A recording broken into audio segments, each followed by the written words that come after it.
All right, Shalom, brothers and sisters in the truth. I'm your brother Moato, the one coming to you again with another lesson. Lord willing, this will be edifying to those of you who are tuning in. And today we're going to go into the Shroud of Turin. I think most of you brothers and sisters out there probably have seen this before. Now I was putting some building up another poster again for camp, and then I came across this, and I don't know, the spirit came on me, and I just wanted to go into this because I've seen it for many times over the years, and you know, what they brought out. And those of you who are new in this truth, you know, how Esau manipulates, you know, and tell his tales. I'm going to go into this and see just how really simple it is to dispel this man's wicked lies. Before we get started here, I'd like to give all glory and honor to YAHAWASHI, YAHAWASHI, Bashim Rakakadash, double honor to teachers, elders, and apostles of great millstone. Also to you brothers out there that are putting on this truth faithfully, fearlessly, feeding the sheep. And to you brothers and sisters tuning in, Shalom. Let's start off with the book of Revelations here, because you take a look at this picture right here, and I'm going to give a little background story on this according to the documentaries that you see on PBS and all these other channels here. But we're going to start off with the book of Revelations 1 and 15, and it says, and this is John, he saw in his vision, he said, "And I turned to see the voice that spake with me. Being turned, I saw 7 golden candlesticks, and in the midst of the 7 golden candlesticks, one like unto the Son of Man, clothed with garment down to his feet, and girt about the paps with a girding girdle.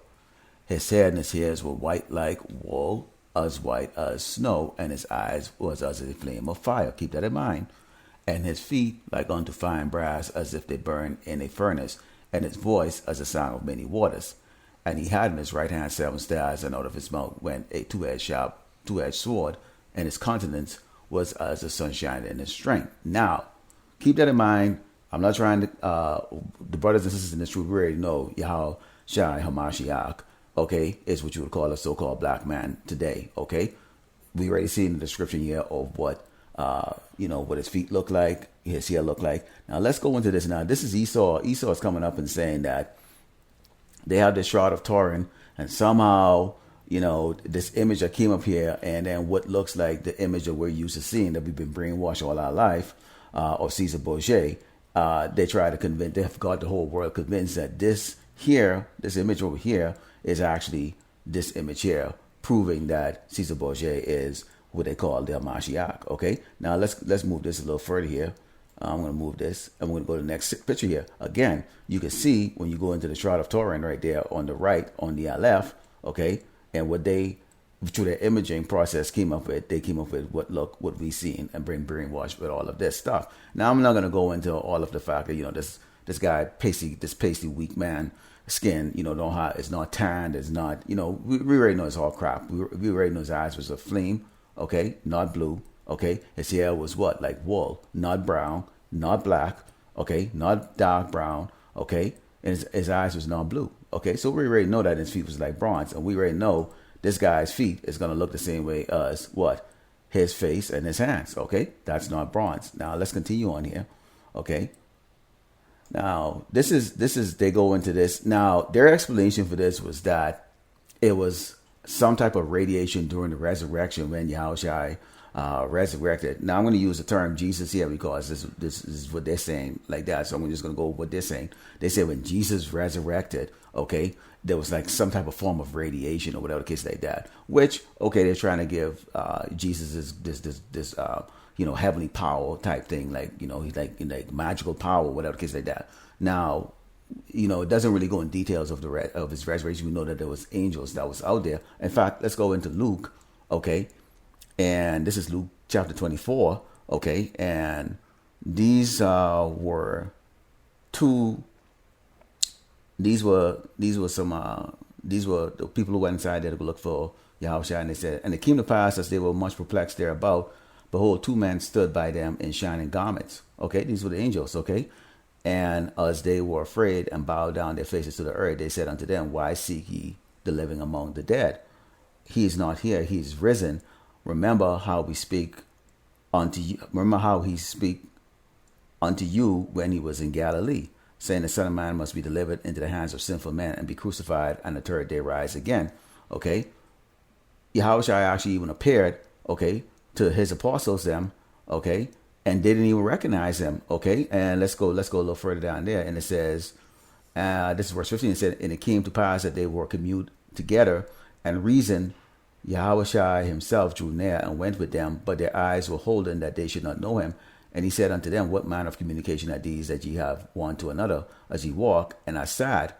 Okay, now I'm going to show you a video here of what Esau is trying to come out and say how YAHAWASHI Mashiach actually rose. Okay, how dead Jesus rose. Okay, so now they're saying this is the original Turin. Okay, Shroud of the Turin. Okay, and you can see here where they're trying to say there's the piercing and all the other stuff. They did all these X-rays and all that stuff, and see how they really magically try to match this with Cesar Borgis. And see this cracker up here. He tried to make it look like what we are used to seeing all our life. The thorn, the crown. See the crown of thorn. Okay, and they're saying that that's it right here, and they're bringing it now. See how the fraud works right here. Now, what Esau them is trying to do. Okay, I'm going to bring out this old video from Michael Jackson, play for a little bit. Now, Michael Jackson went inside the room here with this woman in the song Billie Jean. Okay, now, this is what Esau them imagination is. I'm going to bring out 2 examples of this. Watch this. See, now, he goes under the sheet and there's his glowing. That's radiation right there. Okay, that's radiation. Okay, and that would leave somewhat of an imprint. Okay, on the sheet. Now, in this scene here, okay, this is Esau's version here. This is Jesus when he comes here and he appear to Mary and Mary Magdalene. They said, according to this movie here, and he's glowing. And when you take a look here, see that would actually with this glowing body here, okay. And I looked in scriptures. Maybe you brothers can post it. I didn't see this. When you look at that plus this here with this glowing would be part of that tale. They're saying that when he rose in the tomb, that he was glowing, and somehow his imprint would be left there. Well, if that's the case, then that would dispel a whole lot of things about being in the faith and believing. Okay, because the scriptures talk about Yahawashi Mashiach. We can't remember seeing him. Okay, so all of this is all in faith. This is how Esau put it out there, because Esau wants to gloat and make himself to be the Hamashiach. This is the reason why they've convinced you that this is Cesar Borgis. Okay, right there, conveniently telling you that the Shroud of Turin is fake BS, absolute BS, and Esau's ill attempt to try to prove that Yahawashi Hamashiach is a so-called white man, which we know he isn't. Okay, we know that Yahawashi, in fact, look more closer to this. Eyes red, okay, hair like wool, okay. The Father also looked the same way too. Okay, if you've seen the Father, you've seen the Son. Take a look at that. Okay, there's a Jake, Eve, Jake. Okay, Yahawashi. Okay, as the scripture always describes him as having eyes that were glowing like a fire, flames of fire, and the Most High, Yahawashi. Okay, eyes is so bright, it's 10 times brighter than the sun. That would make his eyes very, very, very, very white. Okay, let's go into the scripture of Daniel 7:9. It says, I beheld. This is Daniel 7 verse 9. It said, I beheld till the thrones were cast down, and the Ancient of Days did sit, which is the Most High up here. Okay, whose garment was white as snow, and the hair of his head like the pure wool, which is how Yahawashi Hamashiach here is described as. So, see, look alike, right?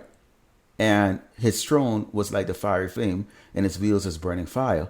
A fiery stream issued and came forward from before him. Thousands ministered unto him, and 10,000 times 10,000 stood before him. So there's a multitude of angels around. And the throne of Yahawashi is scary. So scary that the angels are bound. The angels are shaking.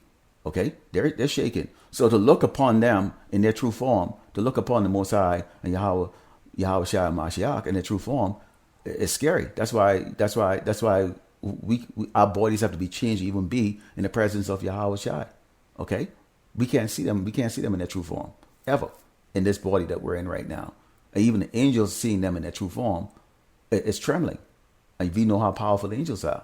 Okay, so I just wanted to bring that out because it just came on me when I was going through that. I was making some new posters for camp, and I was like, oh yeah, I remember when they explained the story, this BS, and said it was radiation that created this imprint, in this so-called Shroud of Turin, okay, and conveniently it looks like Cesar Borgis, etc., etc., etc. So Esau, once again, you're proven to be just nothing more than a doggone liar. So with that, I'd like to close it by giving all glory and honor to YAHAWASHI, YAHAWASHI, Bashim, Rakakadash, double honors to teachers, elders, and the apostles of Great Millstone. Also to you brothers that are putting it, following the truth and tuning in. Shalom.